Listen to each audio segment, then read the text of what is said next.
this morning I had a lovely walk in your beautiful campus, resting in the lap of beautiful mountains and the blessings of Sri Chinmayananji. It was a lovely walk, and I was speaking to a few students, and one of the students mentioned to me that he's joined this particular course that he has joined because his parents want him to join their business. Now, I was a medical doctor. Nobody forced me to become a doctor, but when I was 18 years old, like most 18 years olds, I did not know what exactly I want to become.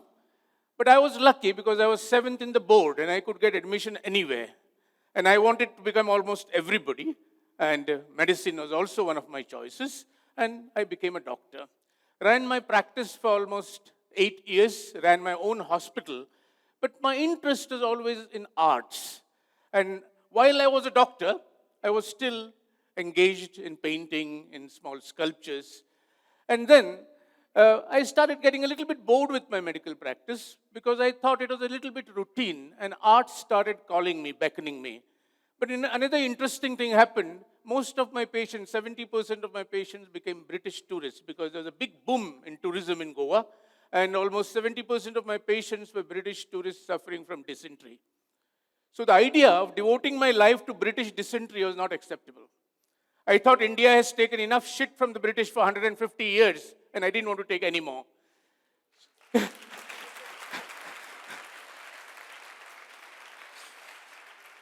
So I gave up my medical profession, I gave up my stethoscope, and I embraced brushes and colors. And for the last 35 years, I am doing what I love to do. And I am, I think, one of the happiest persons on earth. Because I believe that the only purpose of life is to be happy. There is no other purpose in life. And if you do something which you love to do, there is a possibility that you'll be happy. If you do something which you don't like to do, you'll be definitely unhappy. So folks, please pursue your passion. Please do what you love to do, irrespective of what is told to you by your parents or your teachers, by anybody else. Because that is the purpose of life, to be happy. Well, art is given very little importance. But I basically believe that art is the most important aspect of humanity. Because if you start studying the human civilization, I think history of human civilization is history of arts, all arts. Because human civilization is born in the womb of arts. We are human beings because we create arts. Other species, they don't create art. We create architecture, we create music, we create theater, painting, sculptures, literature. All these things make us human. Because we are human because we create art. If we did not create art, we would cease to be human beings. So art is the foundation, the cornerstone of human civilization. And it is given very little importance. A child, before it starts talking, it starts singing. Before a child starts walking, it starts dancing. And a child, before it starts writing, it starts drawing. So to creativity is innate to human beings. We are creative beings. And that's why art is very, very important. It has to be sort of recognized. What we do normally is after we study chemistry, physics, biology, and all the other subjects, if there is time, then a little bit of art is taught. But I feel that art should be a medium of education. Every child is an artist. And I am an artist because the child survived in me. I am a 65 years old child. The most important quality of an artist is to be like a child, to be always inquisitive, to be in wonderment of the world, to be happy, not to hate, to love. These are the qualities. But what happens is our society puts us in a vice and tries to give us shape. You become a doctor, you become an engineer, you become a business person, and this is what is killing the creativity. So this is my work, which is called, is a commentary on the social system of the country. Now, I was reading the mission statement of your founder, the Chinmaya mission, and I realized that Advaita, spreading of the idea of Advaita Vedanta, is the mission of this institution. And what is Advaita? Advaita is non-duality, not two, but one. So I find that the purpose of art and the purpose of Advaita is exactly the same. Advaita is basically non-duality of beings, unity of all existence, harmony between inner and outer world, love, empathy, celebration of life, happiness. These are the things which you hear in your prayers. The prayer which was just said at the beginning of this function basically talked about these ideas. And I feel that the purpose of art is exactly the same. I put it in a very simpler word. Human beings have the needs, the basic needs of food, shelter, and clothing. Basic needs of food, shelter, and clothing. Even after these basic needs are satisfied, we need something more. And that something more that we need is satisfied by art, is provided by art. And even in food, shelter, and clothing, basic is fine. But even in that, there is a lot of art involved. That's why we have good architects creating shelters, we have chefs creating wonderful food, and we have fashion designers creating clothing. So even that we take much ahead to the basic needs. So those are the basic needs which are provided. So understanding human needs beyond the basic needs are provided. Understanding the meaning of life, spirituality, history, memory, time, death, eternity. These are the needs which are special to human beings. A dog is not interested in history. A dog is happy knowing a dog in the neighborhood. A dog is not interested in the canine history, what kind of dogs existed in 5,000 years ago. But human beings are interested in all this. So these are the things which are provided by arts. So I will start with basically, what does art do? Art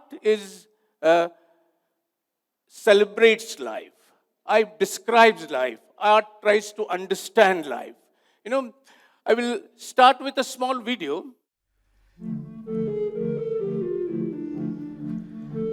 A new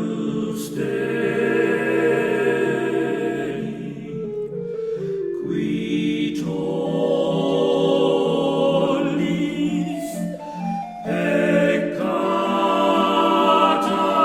mundi,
Thank you. So what I'm trying to do here, this is a form of art which I discovered, and this is called performance installation. So I hire 100 laborers, I work with them, and I create these performances. And why am I doing it? This is kind of a celebration of the life of the fisherman. It is a celebration of the ocean. We all originated in the ocean, in the sense life originated in the ocean. And, it's a very beautiful poetry. It says, if you see the amount of sodium, potassium, and calcium in the seawater, this amount of sodium and potassium and calcium in our blood is exactly the same as the seawater. So all of us carry a little bit of sea inside us. So ocean has been a very important contributor to civilizations. Actually, civilizations are even born, I would say, in the womb of the ocean, because the oceans brought things, people, and I celebrate the ocean as a creator of civilizations, not just as a giver of food, that is fish. Of course, talking about fish as food will not be allowed here in this institution, but in Goa, we love fish, and the state of Goans without fish is a little bit like the state of fish without water. So here, I celebrate the fishermen, I celebrate the ocean as a medium of intercontinental cultural diffusions. So this is kind of trying to understand what the ocean has contributed. Art is not a representation. Art is a response. This is my next work. This was an accidental work. I just created a disc of copper, and I took this disc to the seaside. I dug a crater in the ocean, on the seaside, and put the disc on the top with the electrical bulbs underneath it. And when I put the lights on, I couldn't believe myself. I thought I have created a new planet. And I called it the 10th planet. So this is a work just created with sand and light. And this work was created almost intuitively. I had not planned it. It happened accidentally. Then I started working with light and sand. All of us, as children, create a cone. A cone is the first sculpture all of us do. So I created a cone in memory of the cones which all of us have done as children. Those of us who are lucky to be on the seaside, make it on the seaside. Others do it in the sand pit in the park. So this is in memory of the cones. This is just grooves on the sand with the electrical bulbs in between the grooves. And this is the memory of sunset on the sand. This is just a hole in the sand. And I have put some mussel shells on the border of the hole. So these are the kind of works which I do. And many of these works are created very, spontaneously. Many of them are not planned. You know, many times we are asked now, what is AI? Will AI take over art? Let me tell you one thing, and this is not just my wisdom. Even Albert Einstein, when he talked about E is equal to mc square, he mentions that it came to him as an intuition. You know, we have intelligence, we have instincts. Intelligence can be, by studying, intelligence can be made bigger. We have instincts, but just instincts and intelligence does not create creativity. It does not create great miracles. It needs intuition. You know, in the physics you study that the rays of light, when they pass through a convex lens, then they focus on a point and they create fire. The same way, intuition, when instinct and intelligence pass through the convex lens of intuition, then the fire is created. So AI can never take over intuition.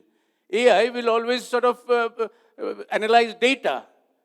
And the data, just analysis of data will not create art. For creation of any art, you require intuition. So artists are safe from AI. I'm not against AI, mind you. I myself use AI. But then AI cannot replace a human brain. Because when a computer is put off, the computer slips. It does not think anymore. But when we slip, our brain is not sleeping. Brain is still active. And a lot of ideas come. And many of my ideas come in my dreams. So dreams are my sketchbooks. So I will now come to the next subject, which is what is the contribution, what is the meaning of art. So when I said understanding life, spirituality. I feel this is my work, which is a commentary on the present day spirituality which is happening in the world. You know, religion has been badly used for politics. The moment religion is used for politics, it ceases to be religion, it ceases to be spiritual. Spirituality and power games don't mix. So actually, using religion for political purpose is an insult to religion. And so this is my work where SPI, the spiritual, SPI is plain white and ritual is studded with gold. So this is a commentary how spiritual has become ritual to a large extent. I am not commenting on on everybody. I'm commenting the general thing which is happening, which is in the face of us. So I was asked a question when I was eating food this morning, are you allergic to anything? Yes, I am allergic to religion being used for political purpose. I am.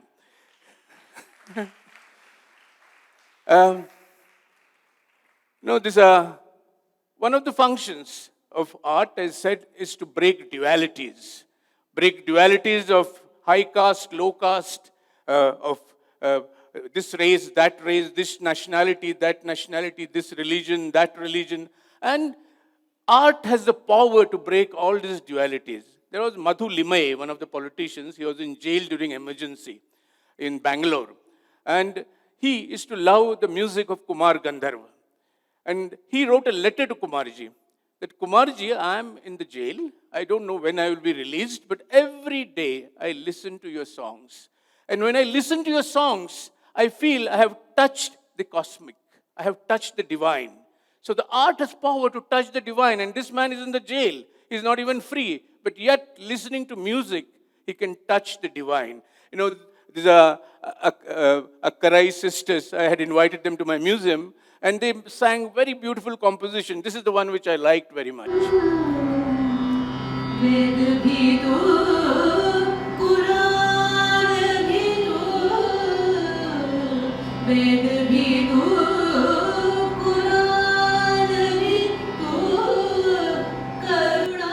So Veda Bhitu and Kurana Bhitu. I mean, that's what music does. We have another very favorite singer of mine, Bhimsen Joshi. Mata, Mata, Mata Vitthal, Pita Vitthal, Mata Vitthal, Pita Vitthal, Bandhu Vitthal, Gotra Vitthal, Bandhu Vitthal, Gotra Vitthal, Tirtha Vitthal, Kshetra Vitthal. This is a very interesting sort of depiction of Advaita. He says, me and God are not one. My Bandhu is Vitthal, my Mata is Vitthal, my Pita is Vitthal, my Gotra is Vitthal. So this is a breaking of duality. You know, I had an opportunity to have a meeting with His Holiness the Dalai Lama.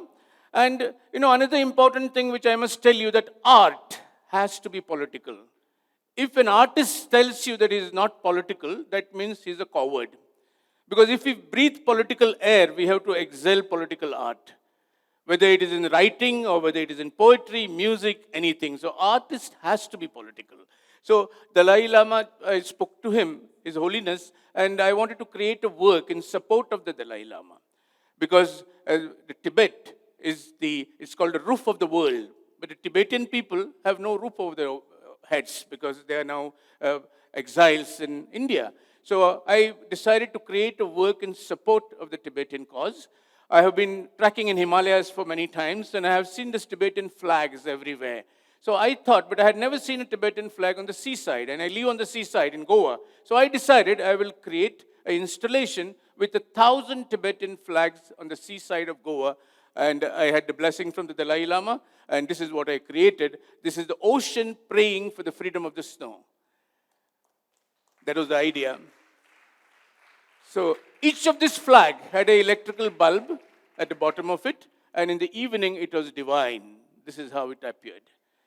And we had 300 monks which came from Mundgol in Karnataka, which were, the Dalai Lama had asked them to support me, and we had a procession with torches. So this is a work where actually the spiritual also in a way supports a cause. When I talked about breaking of duality in Advaita and in art, you know, many times we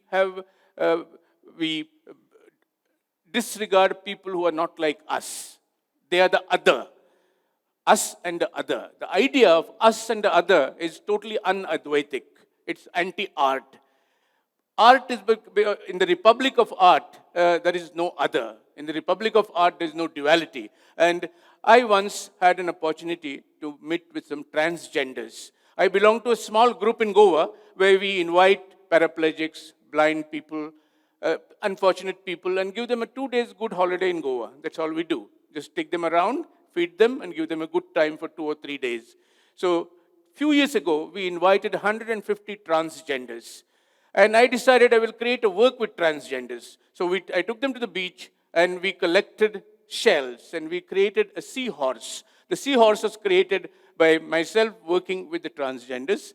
And why a seahorse? Because a seahorse is a kind of a transgender in the ocean, because the male seahorse gives birth to children. So, and they performed against this. So here is again an example of using art to break this dualities of gender.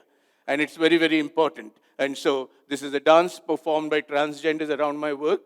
Memory, history, time are some of the other areas where art is concerned. This is, my father was one of my most important teachers. We walked every day for 2 hours from my age of 6 to 16. And so when he passed away, I made about 500 photographs of him and I planted them everywhere we walked. I planted them on the seaside, I planted them on the hillside, the riverside, because this is memory. And memory is one of the most important functions of art. Longest day, in Normandy on the 6th of June in France, the Allied forces came and they liberated France from the German occupation, from the Nazi occupation. That day, 35,000 people were killed. Allied forces, Germans, and civilians from France. Now, this happened in 40. These are graves of all the 35,000 people who died. And recently, an artist created a work in memory of this day when 35,000 people were killed. And this is the work.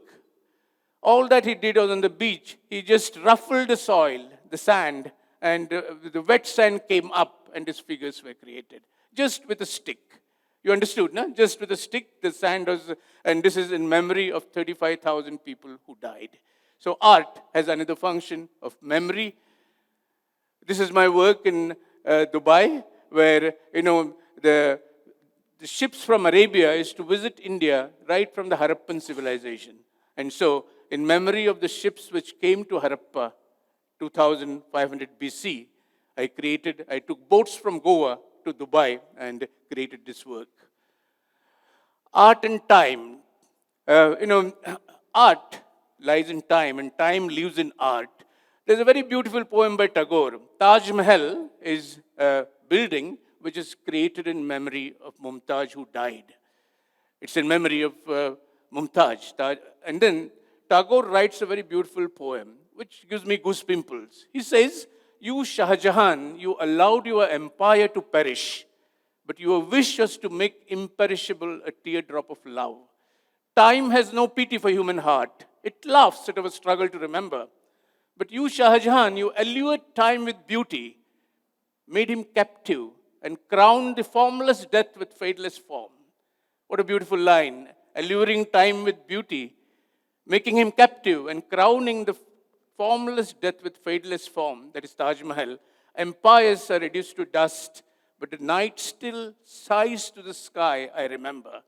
So this is a poem by Tagore, which basically, this is a work, perhaps the last work I will show you. I am a follower, a student of Gandhi. And I feel that Gandhi is as relevant today as he was relevant any time, because violence can never be relevant. Wars can never be relevant. Non-violence is the truth. And I started studying Gandhi for the last 15 years. And Gandhi's grandson, Raj Mohan Gandhi, became a good friend of mine. And he phoned up many of these Gandhi institutions and told them that Subodh Kerkar is working on Gandhi, please support him. So I went to Gandhi Museum in Delhi. And the director, Mr. Palaniappan, he knew that I was an ex-doctor. So he just pointed to a chair and even did not speak to me. Pointed to a chair, opened a cupboard and gave me a file, which was the original medical file of Mahatma Gandhi. And it had blood test, urine test, and 3 electric cardiograms. So this is an electric cardiogram of Mahatma Gandhi, done in 1937. So now, I'm a doctor and I'm an artist. So I thought, what should I do with this cardiogram? So I thought, any drawing, I think as students of science, you must be all knowing that any doodle, any drawing can be converted into sound. So I converted Gandhi's cardiogram into sound. And that is Gandhi's heart sounds. So this is what art can do. Art can defy time. And now what you are about to hear are Gandhi's heart sounds.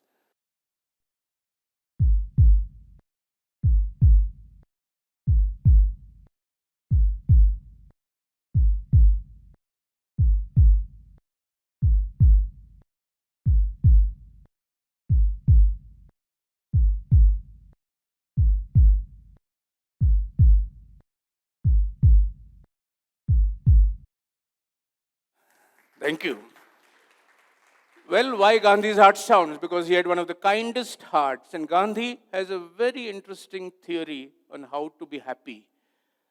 Gandhi says you can only be happy when what you think, what you say, and what you do are in perfect harmony.